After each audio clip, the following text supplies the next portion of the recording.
Hi, good afternoon. It is my pleasure to welcome you all to Women's Health Grand Rounds. I'm Dr. Stephanie Fabian. I am the Director of the Office of Women's Health. And we not only have all of you here, but we also have the health system and the other enterprise sites online as well. So welcome to everyone who is attending remotely. It is my great pleasure today to introduce Dr. Arne Graff. Dr. Graff is a family physician with fellowship training in child abuse pediatrics. He's the medical director for the Mayo Clinic Child and Family Advocacy Program in Rochester, Minnesota, and is one of the clinicians performing child abuse and neglect evaluations, both in hospital and outpatient. He's a member of multiple national societies, including the American Academy of Pediatrics, working on local and national change in the care and evaluation of abuse. He's an academic assistant professor in both pediatrics and family medicine at Mayo Clinic, and formerly a professor of clinical pediatrics at the University of North Dakota School of Medicine. He is involved in training locally, regionally, nationally, and internationally on areas of abuse, and is an author of several textbook chapters on child abuse topics. Please join me in welcoming Dr. Graff as he presents sex trafficking. Welcome.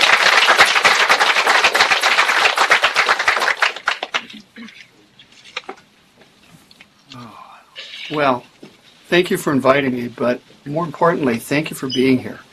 The fact that you're here today and you're taking time out, whether you're live or by remote, to come and visit about this topic, I think is the first step in success if we're going to have any in reducing these numbers and making a difference for these victims. So I really appreciate you taking the time to be here.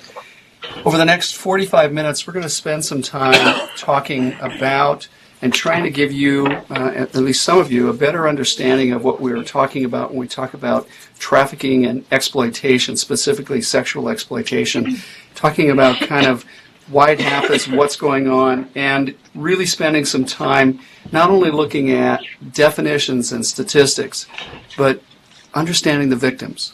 Because if you don't understand the victims, if you don't have a sense for what's going on with them, then anything we try and do to intervene and any frustration we get from lack of response from victims is reflective of our lack of understanding them. You have to understand where they're at.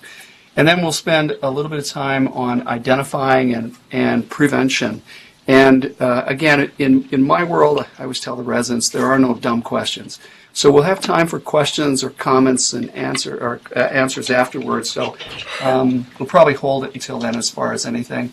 I do want to point out that what we're talking about sometimes is very distressing to people. I don't have any really bad photographs, but I have a couple photographs that show the dehumanizing that occurs to some of these victims. And I have some statistics that I think, again, are kind of gut-wrenching when we stop and think about it.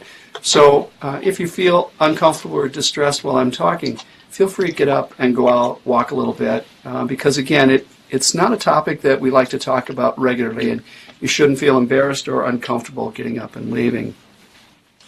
So we should start by really just talking about what trafficking is to understand it. And trafficking is not something new. Trafficking is when there is some kind of recruitment, transportation, or there is some kind of receiving of people, and it's done with the clear intent of exploitation.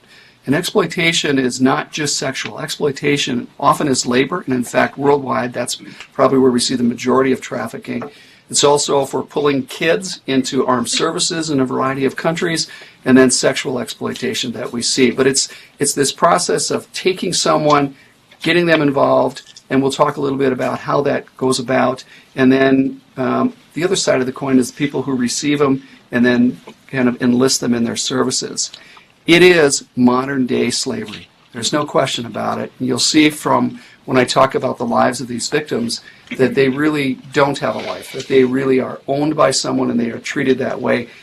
And often when we talk about these victims, we are usually talking about some kind of force or coercion or fraud, something that has been used to try and pull them in. So understand right from the beginning that it's not that people are excited about and voluntarily go into this horrible existence. When they start out, it's a whole different world in this process of them getting involved. Sexual exploitation can involve children, teens, or adults, and including into the elder population. And really what we're talking about is there is an exchange of sex or sexual acts, but it's an exchange for something of value. That can be drugs, food, shelter, particularly when we talk about trafficking, and then money in general. I'm going to show you why this is such a big area in the world of finance and why it's become such a big problem. And when we talk about kids particularly, again, we're talking about pornography being a very, very big thing, and then, of course, social media and websites that take advantage of these kids and use pornography. Trafficking and exploitation is abuse. Understand it for that, because if we call it what it is, then we're going to recognize that the needs of these victims, and they are victims, is something that we have to be much more encompassing on. We can't just simply say, well, we take them away from them and we're done. They have experienced abuse no less than what we see with domestic violence or other types of abuse. And it is clearly a violent world, and I'll show you some numbers again to show you what these folks are experiencing and exposed to on a regular basis. Minor exploitation or trafficking is probably by far the most kind of traffic or exploitation that we see in kids. In our state of Minnesota, we're very lucky. We've had some very aggressive, proactive people. So coercion and force, things of that nature, or I didn't know they were too young, those things don't hold water. If you're under 24 and you're involved in exploitation, sexual exploitation, you are a victim, period. And the state will back you and give you all the support they need and try and get them some service, even if it comes under the category sometimes of sexual exploitation for self-trafficking. I put these up to give you a little bit of an idea of what we're talking about, particularly with minors, but it does occur in the adult population also. The exploitation, again, through prostitution, through sexual acts that are out there, survival sex, again, we'll talk a little bit about pornography. We're going to spend some time talking about this multi-billion-dollar industry that is kind of a gateway for a lot of these kids. And people think, well, that doesn't affect us in Minnesota so much. That's the big cities, the big metropolitan areas on the coast. Some things are not so much us. The mail-order brides, which is an overseas type system, but we do get people from the U.S. bringing these folks in. And then early marriage to very young people. But we have the sex venues. We have the peep shows. We have the strip clubs. You can go down the road a short distance and you'll find several places that communities have struggled to try and get rid of. So these are all part of our community on a regular basis. It's just not available to everybody as far as being aware that they actually exist. So understanding is the key starting point.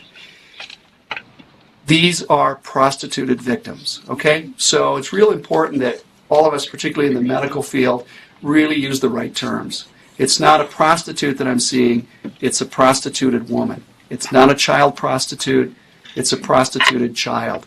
And it again focuses on they are victims. And since they are victims, we should address it that way and we will deal with them better, as opposed to the biases that creep into our heads when we think about all the media and the stories we've heard for some of us for longer than others, but 50, 60 years about prostitution in general.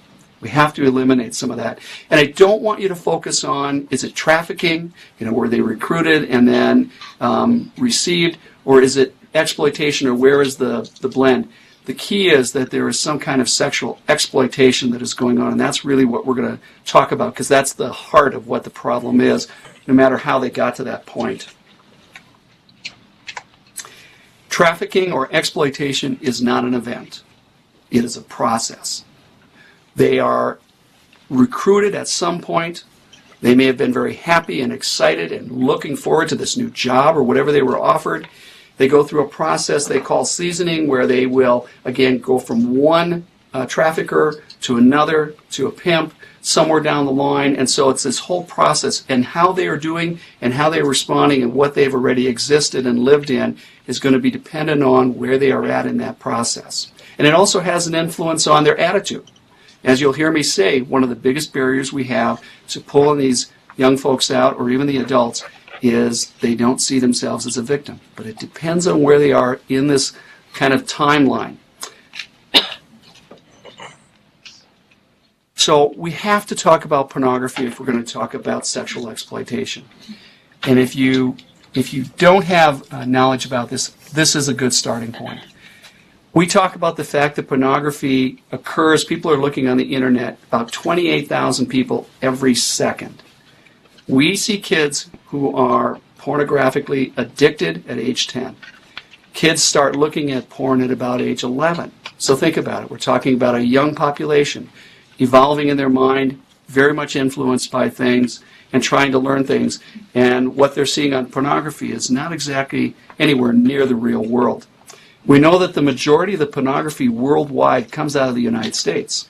And we know that, in fact, over half of all the child porn that is created worldwide is coming from the United States also. It's important. If we're going to get ahead of all this stuff, we have to look at what feeds into it. Not only do we have child pornography, but the people who are making money on making these videos and pictures have developed it even to another level. So we have what are called cyber sex dens. We have situations where people are having sex with children, they're paying to do that. At the same time, people around the world are watching. So it has evolved to another horrible level. If we talk about pornography, I put it in the same context if we talk about violence. So all of you who have dealt with anything in the world of pediatrics and adolescence know that we're worried about violence on TV. We have been for 30 or 40 years. We know that there's no question that it has an effect potentially on people and how they react in life violently. And we think the same thing is really resulting from the pornography exposure that kids are having. Thinking about it again, starting at that very vulnerable age of 11, 10, and starting to watch these pornographic acts for the next 20, 30 years. Child pornography is something that you need to understand on the benefit side to the traffickers and to the exploiters is something that they can trade for the rest of their lives. We have victims from the 1960s who are victims of child porn whose photographs are still being sold, bought, across the world. The flip side is this: understand your victims. The child pornography victim will never have their picture taken off the internet. We can't. So even though their offenders may go to court and may get prison time, the victim has to live the rest of their life knowing that their photograph, their videos, whatever it is out there for anybody to look at. So try and imagine having to carry that the rest of your life. What about statistics? Trafficking or exploitation is a $150 billion industry. Huge incentive for people to get involved. If we look worldwide, we know there are about 42 million people that are identified as prostitutes, and I want you to notice that there's about 8 million men that are in that category also. Those are probably conservative numbers. If you look at the people who we're talking about, again, the vast majority are female, but look at the age group. 13 to 25. So again, very high-risk population group of people. We know that when we talk with people who have been prostituted, who have been exploited, almost 100% of them have experienced significant physical violence from the Johns, from the persons who are purchasing sex at some point in their existence as a prostituted person. And sexual assault, being raped, is different in their minds and when they're talking about doing sexual acts for reimbursement. And what we see is that about 3 out of every 4 have actually experienced that, and some of them have experienced it up to 8 to 10 times per year. So a pretty significant number of emotional and physical trauma, even for the people that are in this field and are getting paid and supposed to be under a controlled situation. It's grossly underreported in part because of fear of retaliation, and we're going to talk a little bit about that. Most of this occurs behind closed doors, so again, it's not a statistic that we can just pull out. And many of the studies that have been done really don't include men in the numbers, so we're again missing a significant volume of how big this might be. Many times when we're doing these surveys and trying to get kind of a handle on this, a lot of the victims do not see themselves as victim. And quite frankly, there are 49 countries in the world who recognize prostitution as a job. It's unionized. It's a legal entity. They have health plans, everything. So again, it kind of skews the numbers. It also skews how people look at this whole thing of being sexually exploited when you have it legalized at times. We've had challenges in trying to figure out how frequent it is because we don't have the person power to really go out and do all the studies. A lot of law enforcement agencies until the past 5 years, maybe 10 years, really haven't had designated teams or people identified to go ahead and look at and investigate sex crimes as well as we can. Past 10 years has gotten much better, but it's still a very small process as far as going forward. A lot of communities just don't have the people to do it. So we don't know how bad it is, particularly in rural areas.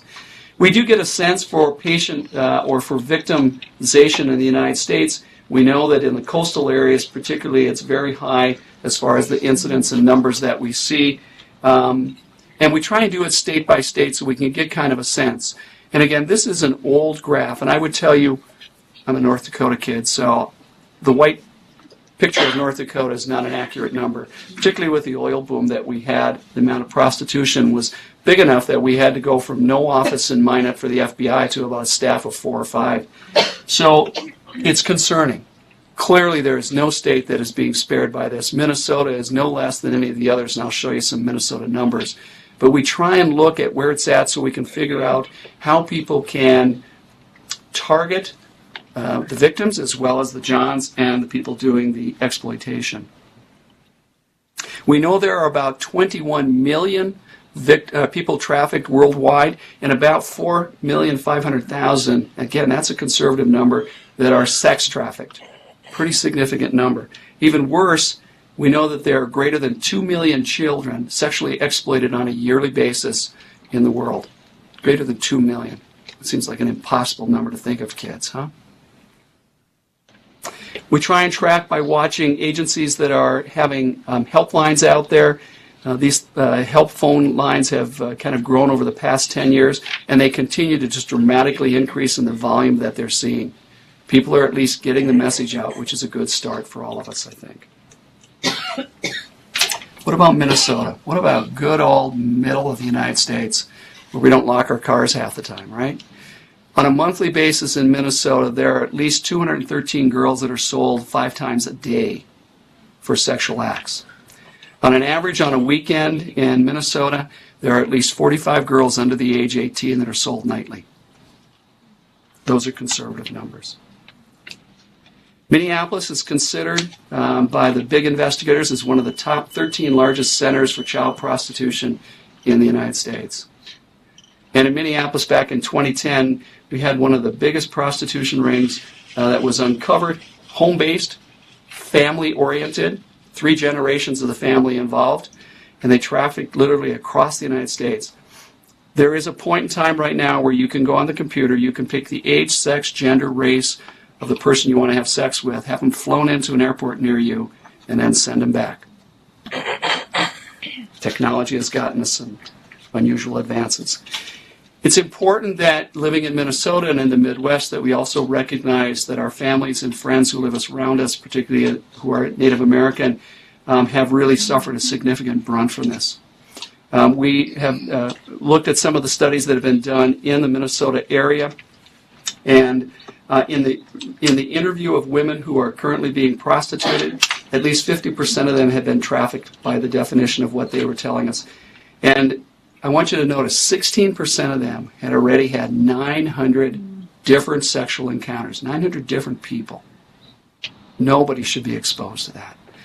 Most of them had been victims, and we're going to talk about why they have, why we find people who get pulled into this field.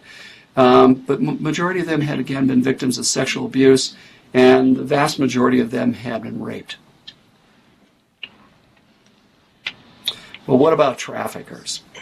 They're predators. I will tell you that a trafficker is the best clinical psychologist that you're ever going to meet. They know how to read you, they know how to find you, they know how to pull you in, make you feel great, and then they know how to control you. And they do control you. It is slavery. You do not have choices. They know how to manipulate you so you can't leave. They run from small-town operators, single persons. They run from family members who traffic their own kids to organized crime, as you can imagine. $150 billion industry. And then we have victims who self-traffic because it's their sole way of existing. The economics, well, for the trafficker, it's a low startup cost. Doesn't cost anything. All I have to do is figure out who to get. Minimal charge and minimal risk because it's been traditionally the victims, the prostituted people that end up in the jails and get prosecuted. That's changing. That's a start. These guys got away with it. High profits, plenty of workers. And I'll show you who they target. But there's plenty of people for them to pick on. This is just a listing of some of the sites that people have looked at. So in Atlanta, the pimps there are making about $32,000 a week running stables and running people through sexual exploitation. And that's not an unusual number. So it's a huge incentive for them to do it. If we look at places in the United States, again, remember from the map, large geographic areas, large metropolitan areas, and coastal areas tend to be a big problem.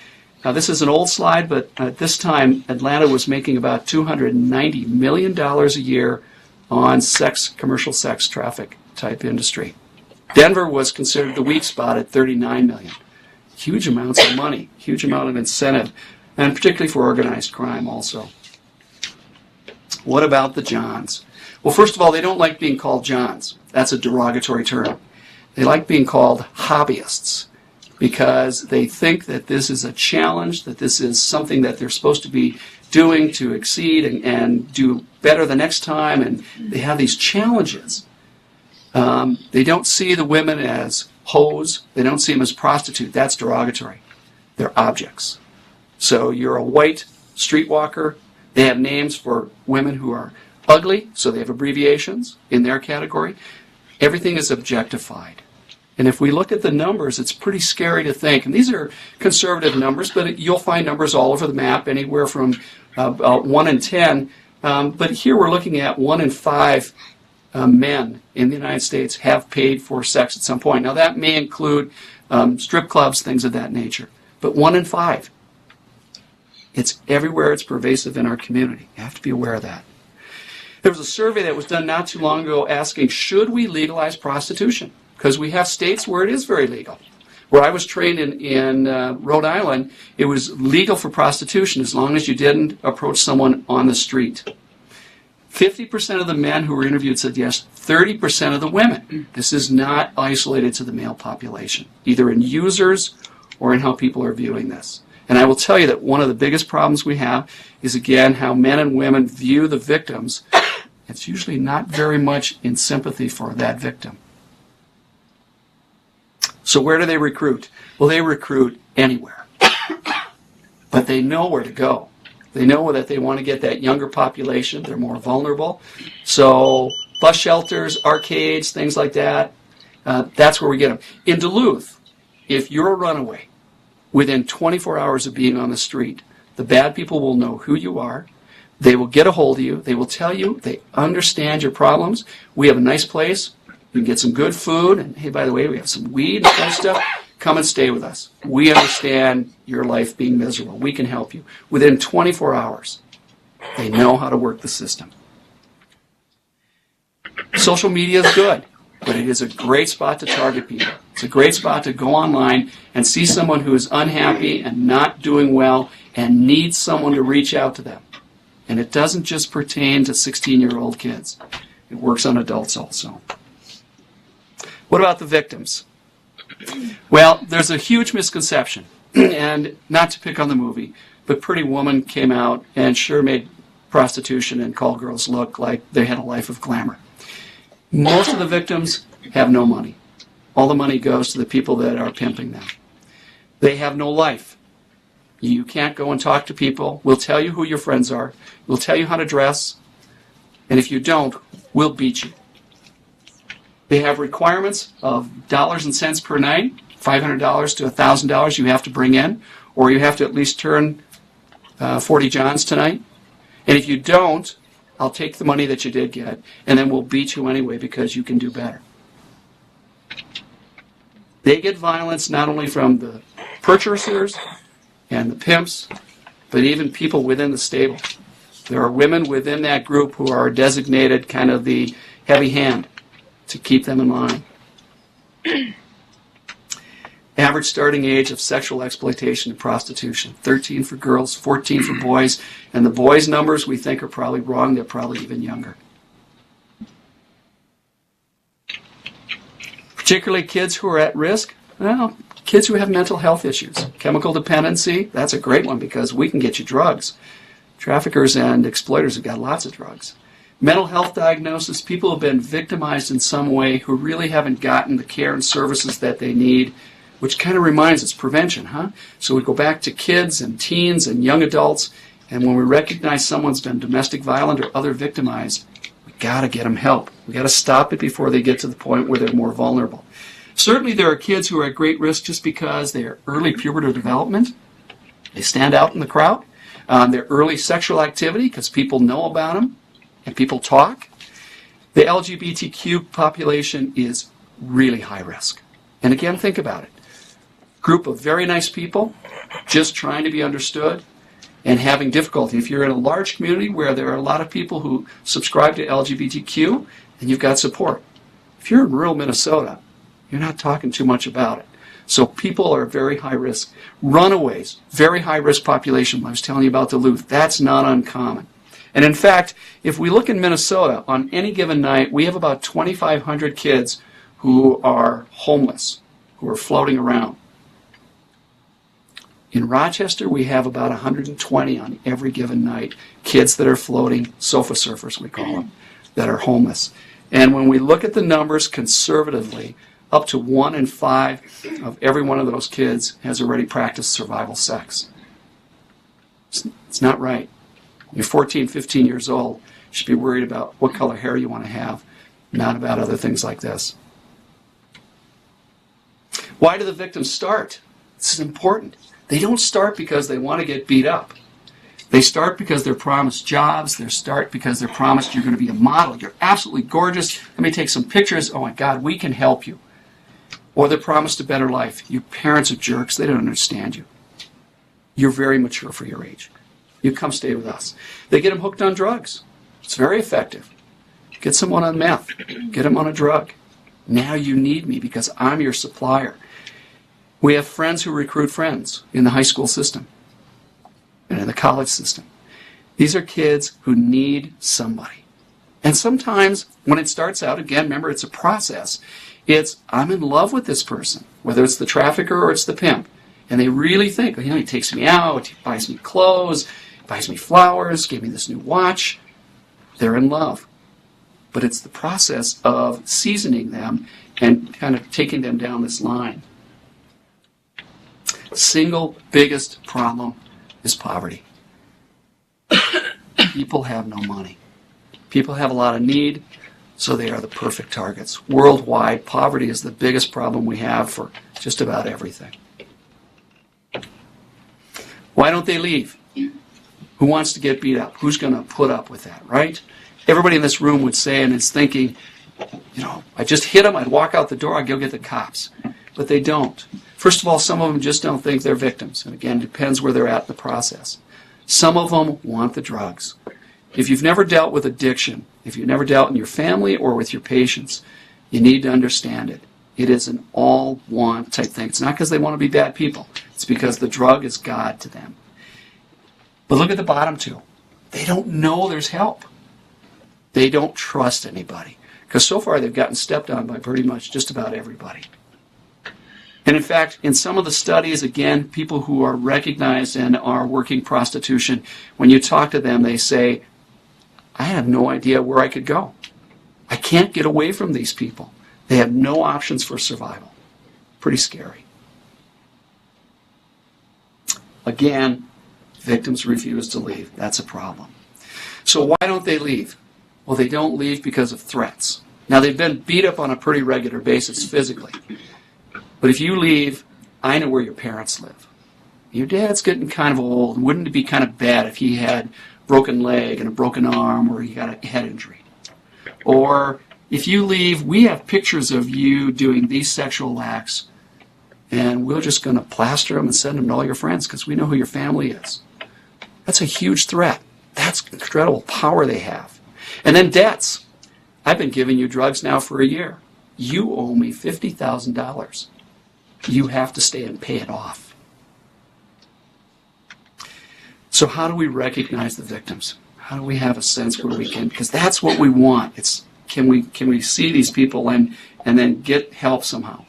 Well, the first part is getting beyond some of the barriers. The first problem we have is that people believing it's here. I mean, in my world of child abuse, if I go out and talk to people, they'll say to me, oh, absolutely, Minneapolis, Chicago, places like that. But, Red Wing? Owatonna? No way, we don't have that in our hometowns. So recognizing that this exists within our community is important. Recognize that the victim may not be ready to leave the day you talk to them. Accept that.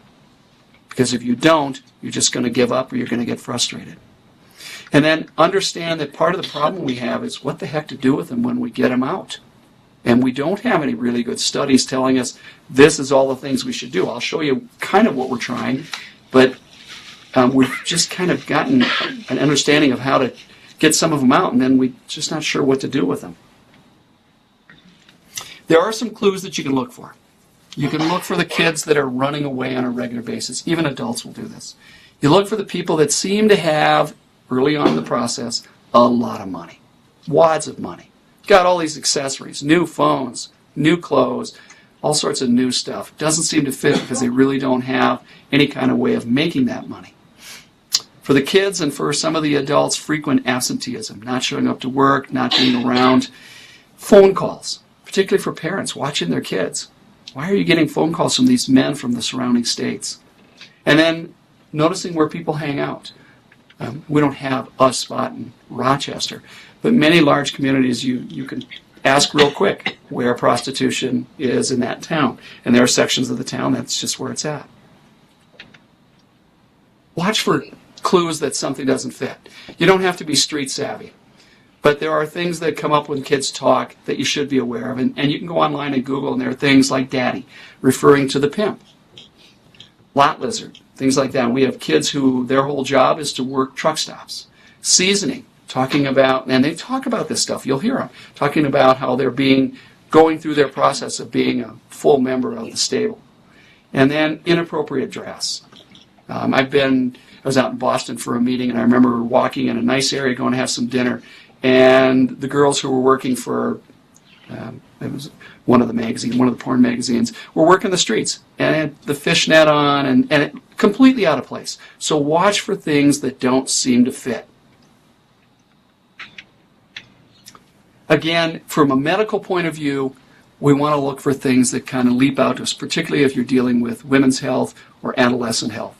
And we're looking for those patients that are just having lots of recurrent problems, recurrent STIs on a regular basis, recurrent problems with pregnancies, and people who are having histories of multiple abortions. And if you really check into it, they really haven't gone to a medical facility for the abortions. People who are coming in with genital-type injuries, anogenital-type injuries, and then just a lot of other injuries, bruises, broken bones, cuts, scars, tattoos, control behavior. We watch for this already, right? We try and watch for domestic violence. For the person who just can't get somebody else out of the room, it's the same kind of thing you're going to see. So how controlling are they? Well, they're pretty controlling. They put barcodes on their people. Or they put tags on their people saying they're owned by somebody. They dehumanize this person, and they emphasize it with things like this that just pounds it home to the victim. You belong to me. You don't make choices.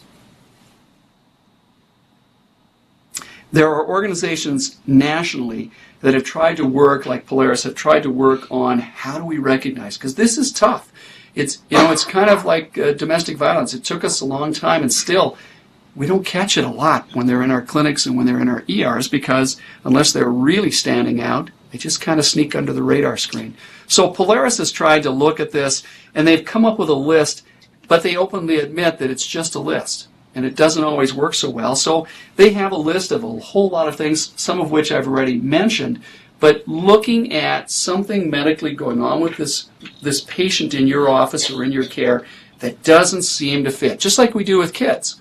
If I have a 6-month-old with a femur fracture, I'm saying, how come? It doesn't make sense for this kid. And the adults are the same way. But Polaris, again, has said, look, these are not 100%. They're not going to get us to capture every one of these victims. And really, their project is called Be Aware, and that's the whole idea. You got to have it on your radar screen if you're really going to have any kind of chance to have an impact for these victims. So what do? Well, we learn. We're pretty lucky at Mayo Clinic because we have people like Vicki Ernst and some others who have spent a lot of time trying to make things available for victims coming to our services, but also to us as staff. We have education pieces that are available. So we have to learn about it. Coming today and having a chance to talk about it, I think is a huge step. Because I can tell you, 10 years ago, most people would have said, oh, that doesn't happen in Rochester.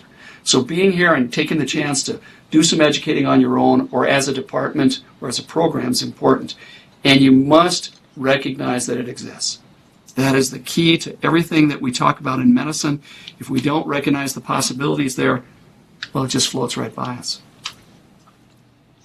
There is no single answer on how you approach, no different than domestic violence. They may refuse us. Keep in mind, they may be under surveillance. I had someone that was telling me the other day, we were talking about how somebody was approached walking into the mall and wanted to help, but then realizing someone might be sitting in a car watching this kid going through this process and watching them and tracking them. And if I do something, I may put them at greater risk. So recognize again that there is no simple, straight way to do it. We do have algorithms that Vicki and her group have put together in our ER. So we've got a starting point because this nationally, I would tell you, is one of the biggest areas where victims are going to come in, and not just for sexual assault, but that's where they're going to come in for injuries and for needs. And so people nationally have really struggled with how do we identify them in a busy, fast-moving ER. Vicki's come up with some really nice ideas, and I would encourage you to go online and look at the toolkit, but also look at what they've designed because it talks about questions to ask, simple things. Hey, where do you live? Not confrontational. Are you prostituting? Is anybody hurting you? We do that with domestic violence. Have you ever exchanged sex for food, for clothing? Have you ever been asked to have sex with someone else for money? Asking simple things like that. Asking about partners. And again, for the people that deal with women's health, as a family doc, I long ago learned I never say, how many partners have you had when I'm doing a yearly exam or something. I always say, how many partners have had, like the average, 15 to 25. I normalize it. I let somebody not feel embarrassed about talking about what's going on. You have to make it so that the victim has a chance to offer without being embarrassed and humiliated. So we have a toolkit. We have it available here at Mayo. We have an ability to be able to put stuff into process in our different departments and in our different programs so that we can get our whole team watching it. Receptionists, everybody. Receptionist watches people in the lobby and they see something that's going on between the victim and the person that's with them.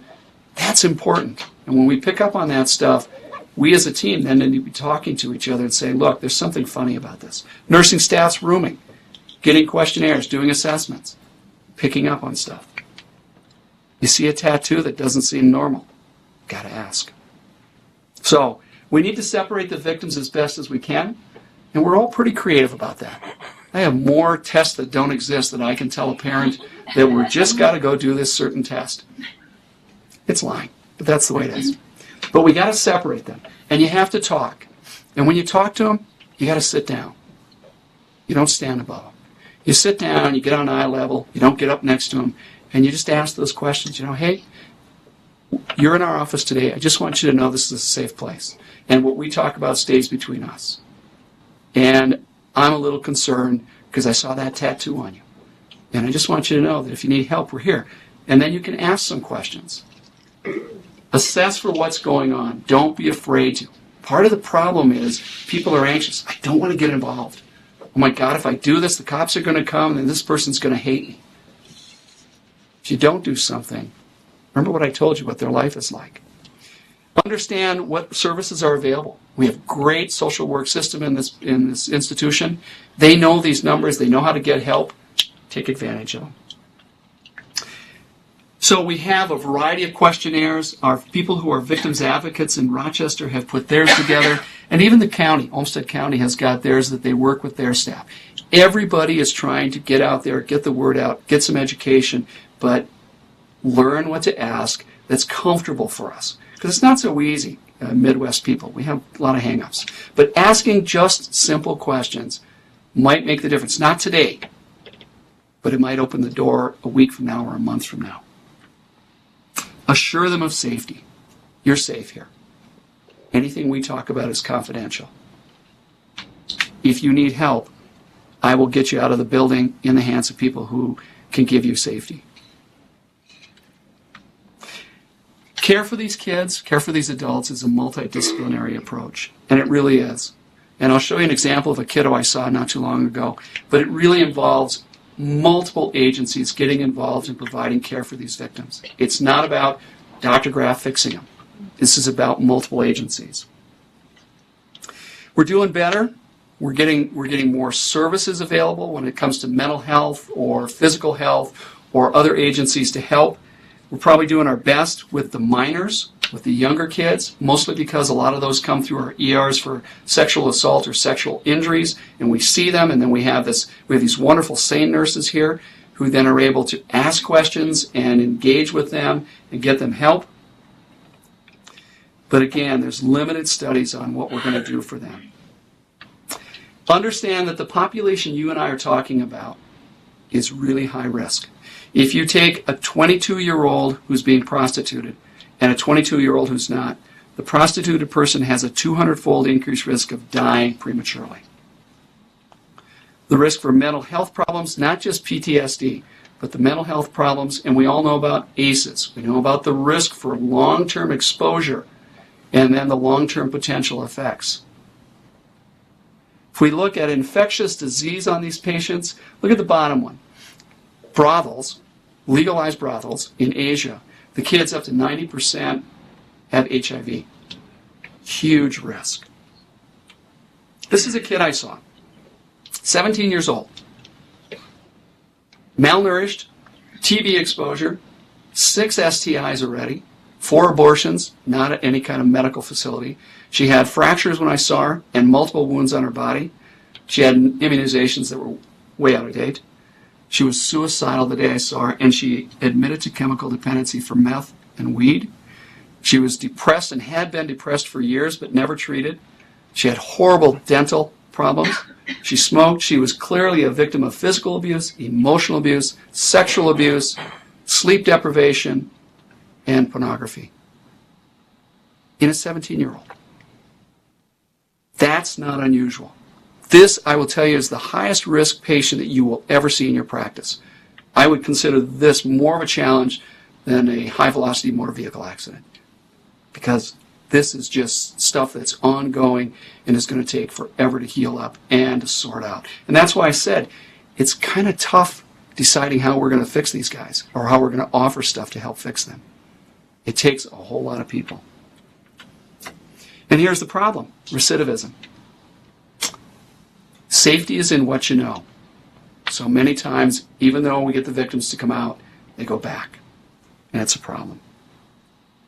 All right, what about prevention? Well, Minnesota has done a great job. Minnesota is doing educating across this state and has been for a number of years now, has these regional navigators, has people that are teaching in their region and down to the individual community levels, developing teams. We have safe harbor laws. Remember what I said, if you're under 24, we eliminate coercion, we eliminate force. If you're sexually exploited, you are a victim, period. And we're going to treat you as a victim, not prosecute you. And in fact, if you're 24 and older and you've been trafficked or exploited and you want help, many times the charges kind of disappear with time, which is really good. It's a victim-centered approach, and that's what we do in medicine. It's about the victim. Although, I want to add, don't forget the ripple effect. Don't forget the families when they suddenly get reunited with these adults or these kids and how traumatic it is for them. We have national organizations that literally have the Underground Railroad. We've got sites across the United States where kids see signs where they know they can kind of sneak into and they can slip away. Minneapolis got multiple agencies that are doing stuff to educate and be aware that people can come in and get services and get free, and they're available and they will be safe. So in our backyard, we've got a lot of stuff going on. National people. are going before legislators and saying this is wrong. Just because this is a multi-billion-dollar industry and there are lobbyists out there, we need to stop this, because the long-term impact on these victims and on our society in general is just too great. We need to put the punishment where the punishment belongs. And I will tell you, that's been one of the biggest steps that's gone forward, is capturing the Johns, the hobbyists, and capturing the pimps and making it hurt. Giving penalties that are significant, 15 to 25 years. Taking money and reparations back to the victim for their long-term mental health care. You got to do that. You got to stop the demand. If you don't stop the demand, it's never going away. And the demand right now is huge. And I hate to say it, but you know, the Super Bowl is coming up. It is a big venue. Traditionally in the past, the Super Bowl has been described as the single biggest trafficking or exploitation day in the United States on a calendar day. I don't know that that's true, but it's a big venue, and I can tell you that there's a lot of people coming to town for different reasons.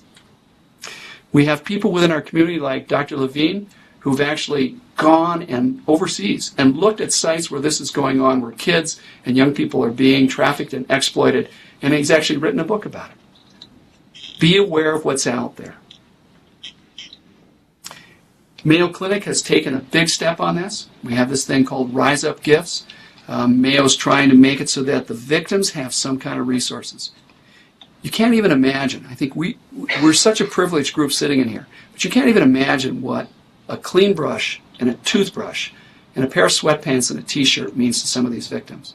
It's like the biggest Christmas present of their life. So Rise Up Gifts allows an organization out of the Twin Cities to take donations and give something to these victims so we can help them out, give them their dignity back, give them some control. So our goals really are education. And I got to tell you, pornography, and I'm an old Catholic boy, but that has nothing to do with worried about porn. I just see way too many addicted porn kids already. We need to, as parents and as a community, kind of take this to task and figure out what we're going to do. Peep shows, the same way, strip clubs. We need to stop and think about how do we stop kids from being influenced. If you're 35 and you want to do something, you're 35. But if you're 10 years old, we need to somehow have a better influence on these kids. We need to stop the demand worldwide, because if we stop it in the U.S., in Asia, there's a whole lot of Americans who are going there for sex with kids. Penalties we talked about, and we need to, as a healthcare facility, really need to think about how we're going to provide care for these victims all the way around. So be aware that it exists in our community.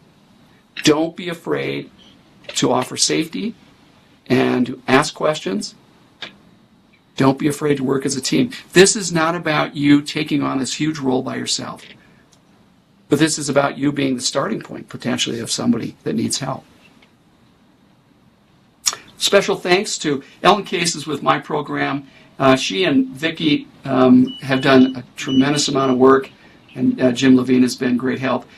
Our media department, Mayo, is doing stuff. We need to be grateful that we've got an organization that's willing to spend some money. They're doing a lot of media blitz, and they're taking an active role with the Super Bowl to try and help prevent victims getting in trouble. And I would tell you that our SANE nursing staff is outstanding, second to none, and these women are just incredible for what they're doing over there, particularly with these victims. And then we have a Super Bowl committee that reached out very early on and said, what can we do about prevention for this, which I was very impressed. So, questions, thoughts, comments?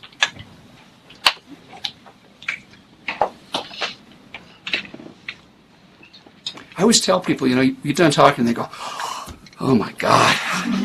But you know what? The fact that we're talking about it is huge. The fact that we're even having this conversation is really a bright spot, and it's not all doom and gloom. The fact that we recognize it exists is huge. We should be thinking, God, this is good. Mayo's letting us do stuff. Mayo's doing stuff. Our community's doing stuff. Minnesota is light years ahead of some states on stuff they're doing when it comes to trafficking. So we should be excited about it. It's just not resolved yet, but quite frankly, we haven't fixed asthma yet either. So recognize that we're not going to fix it overnight, but we can do stuff about it. So, questions? Yeah. Have people think to do like safe houses, like for alcoholics or for women with violence? You have some places that they can go. Yeah. So the Something- question is about safe houses. There are these national organizations that have that sort of setting, and there are places in town here, like Mission 21, who has done just a tremendous job at being available for victims. Part of the problem is acutely doing something for people as opposed to once you're recognized and then getting them into a program like Mission 21. But you're absolutely right. When we identify a victim, it requires the whole team to talk about things, because sometimes people have legal status, they have no housing, they have no finances, they have no clothes. They literally leave with what they've got on. That's it. So yes, there are people working on trying to find that type of setting. But you got to have a place that's truly safe. Remember that the people who are being taken, who are leaving these pimps and leaving these organizations, they're costing them money, and there is a lot of violence that goes along there. Yeah. Do you think that this has worsened over the years, especially with, like you'd mentioned, the pornography being such a huge deal, and young kids very aware of being sexually active? I mean, have you seen a change? Yeah, so the question is whether or not this is changing over the years. My feeling is yes. And I think, again, I won't blame everything on porn, but just think about this. You're 13 years old. You're looking at a video of a woman who's being sexually assaulted by 3 men, and she's smiling. Obviously, she enjoys that kind of sex. That's the message that's given. And so what we're doing is we're implanting this into boys and girls. Because I see girls who are really heavily into porn also. We're giving them this clear message that that kind of physical violence or that availability of sex is my entitlement. And then, quite frankly, social media, not to pick on it, but computers and social media, we've just made stuff so available. I mean, the fact that you can go on the computer and pick what you want, have it flown into you as far as a person, for sex, and then send him home, tells us that we've clearly escalated to a point where, in 40 years ago, you went to a major city, or you went to a part of the country where it's legal, in Nevada. So it's clearly changing, I think. Other questions or other comments? Yes, either one. What's being done? I've worked in this area before with young people in the San Francisco Bay Area.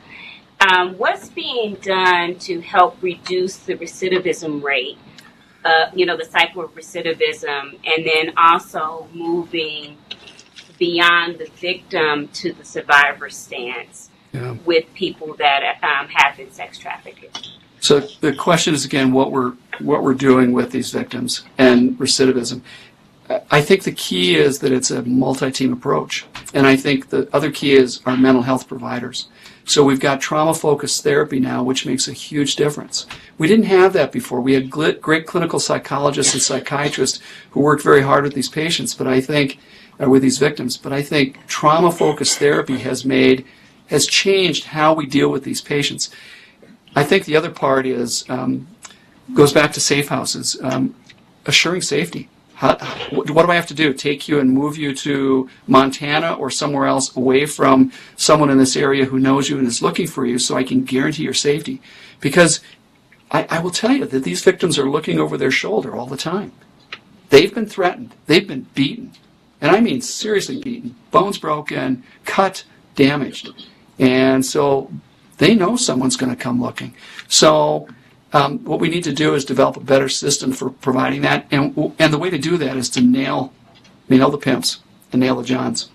They've done a great. You may not have seen this, but Rochester's done some great sting operations. They did a sting operation where they sent out ads. They had like 100 people call in and respond to the ads, and then what they did is one of the prosecutors here sent a letter to the address where the phone came from. Now, some of the phones, it turns out, came from businesses, and they said the user of this phone was involved in an illegal sexual exploitation act. Now, if your wife gets the mail and opens it first, going to have some problems. So they didn't prosecute all these because they didn't actually commit the crime. But it was a great way to just slap people on the hands really hard and say, we know. The sisters at the monastery, I will tell you, if you want to really talk to people about trafficking, now this group of octogenarian women are incredibly bright and passionate about this. We did a conference up there they put on, and while we were running the conference, the police were running an ad in one of these newspapers. And while we were doing the conference in the morning, there were at least 12 or 13 people that responded from the Twin Cities and Rochester area to have sex with a minor. So there's stuff that's happening, but we have to get them convicted. Now, some of the problem is that, again, getting the victims to testify. Because, these bad people have long arms, and they have other friends. And if you have family, you're frightened for your family. So it really is tough. It's a great question. That's one of the keys to making a difference here, I think. Yes? Most of us probably don't work like in the ER or a place like that. What if, how can someone, or should someone help, if you see something in the community or, in other places? I mean, because, like you said, it could be monitored or dangerous. Yeah. So how to respond in the community, I think the best way is if you get approached by someone, which is not uncommon, particularly in the summer months, is just to stop and say, do you need help? Turn the tables. But where would you take them? What would you do? Well, if they say yes, then if I'm at the mall, I would say, let's go to the mall. Let's go get a cup of coffee. We're going to call someone to come here and help. I'd call the police. Call the PD. Because that's what they're there for. And they'll respond. But the first thing is just being willing to, instead of saying, get away from me, is to say, hey, what's going on? We have to do that with everything. I talk about child abuse because that's my world, but I'm a family doc. Elder abuse is 10%. So if I'm sitting in the park and I see someone talking to their demented dad and they're yelling at him and they slap him, I need to respond. I need to be responsible for the people around me in all aspects. That's our job as community people. So, yes, ma'am. So, excellent presentation. Thank you so much for that. But looking at the age group that's most vulnerable as victims, what's been done to identify these more? I mean, are we going out? I know the Sisters of Assisi. I've actually, been in communication. I know the community people. Are these the victims? Are they local, or are they usually taken out of the state so that they're not? What I'm trying to get to is, are the schools told to put feelers out to keep a watch? What am I supposed to do? How am I supposed to come? So, as far as the victims are concerned, again, the navigators, Laura Sutherland is the regional navigator here, works for the county. She's with the Victims Advocate Group. And they have done a huge amount of teaching at all the schools in our region. They're going in and they're talking to the kids. And the reason is kids are recruiting kids. And so what we want kids to know is this is not a life of glamour. This may sound great up front, but people are being beaten, they'll have these injuries, and really giving them a clear story. And I think it's like we've done with smoking. It's like we've done with other things. We have to get to the kids. We have to give them a message that's not a scare tactic, but it's an honest thing, and let them talk. And so, having an after-school thing where we sit around and say, we're going to talk about trafficking, and letting the kids show up and ask questions in a non-threatening way, I think is a key. And then I think as families, in church groups, I think churches need to be a little bit more proactive and really talk to their community about safety, and so that the kids know that's another resource that they can go to. Kids don't want to hurt their parents. Nobody wants to go tell mom and dad that you've been involved in sexual acts or pornography or something. But you might tell somebody else. So reaching out to our community agencies, I think, is an option. And we just need to work on that more. I know they're there and I know they do that job, but we just maybe need to be more public. So thank you for coming today. Thank you for what you're doing. Appreciate it.